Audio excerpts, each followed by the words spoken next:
नमस्कार मित्रों, मैं कैलाश एक्स सरपंच भारत के जम्मू कश्मीर यूटी थमा और तुस दिखे करते हो नेपाल की राजधानी काठमांडू च मशहूर नीलकंठ मंदिर जिहड़ा कि भगवान विष्णु का मंदिर है और नेपाल की शिवपुरी पहाड़ियों की तलहटी च बसे दा बने दा ये मंदिर है।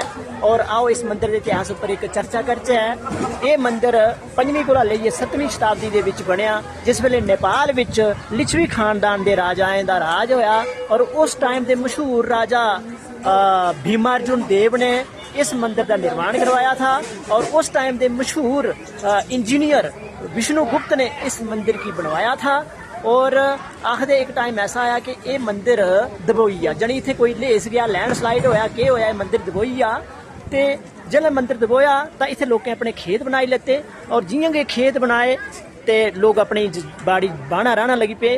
ते एक टाइम ऐसा आया कि एक किसान इत्थे हल बाहना लगा, जिसले ओहदे हल दे रंपे कन्ने विष्णु भगवान की मूर्ति टकराई। जियां के मूर्ति टकराई तो जमीन चा खून निकलना लगा ते किसान डरी गया। उसने अपने आसे पासे के किसाने की आख्या कि चलो उथे एक जमीन चा खून निकले करता ते उथे दिखने। ते उस वेले इत्थे खुदाई कराई, यानी गुड़ाया तो भगवान विष्णु की मूर्ति निकली और वह मूर्ति ये अज भी विराजमान है। और आखदे एक टाइम ऐसा आया कि इत्थे राजाएं दा, नेपाल देश के राजाएं दा दर्शन करना मना हो गया। एक बारी ये गल है 1641 को लेके 1674 दे विच दी। उस टाइम इत्थे मल्ला खानदान के राजाएं दा राज हुंदा हा और मल्ला खानदान के राजा प्रताप मल्ला की राती एक सुखना आया कि अज कोला अगे इस खानदान का जिहड़ा भी राजा इस मंदिर का दर्शन करो, यानी इत्थे पूजा करो, तो ओदी मौत हो जानी।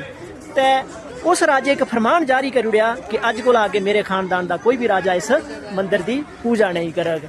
ते फिर इसके नाँ की कुछ चर्चा करने आ कि ये मंदिर ते वैसे बुढ़ा नीलकंठ मंदिर के नाँ के कन्ने मशहूर है, परंतु ये कन्ने भी एक दंत कथा जुड़ी दी है कि आखदे समुद्र मंथन के दौरान जिसले भगवान शिव शंकर ने विषपान किया, जानी जहर पीता, तो क्या होया कि उन्हें की जहर जड़ी आ और उन्हें तुरंत के नेपाल देश की शिवपुरी पहाड़ियों च अपना त्रिशूल मारिया और उत्थे गोसाई कुंड नां की झील बनी और उस झील च जिहड़ा साफ सुथरा पानी आया, वो पानी जिसले शिव भगवान ने पीता तो वो पानी पीने करी शिव भगवान का जहर खत्म हो गया। और आखदे कि उस दंत कथा के मुताबिक ये नीलकंठ ना इस गल्ला पिया कि बेसिकली तो मंदिर भगवान विष्णु का है, लेकिन उस दंत कथा मुताबिक भगवान विष्णु के इसलिए दर्शन करते तब पानी च एक भगवान शिव शंकर की भी परछाई लभदी।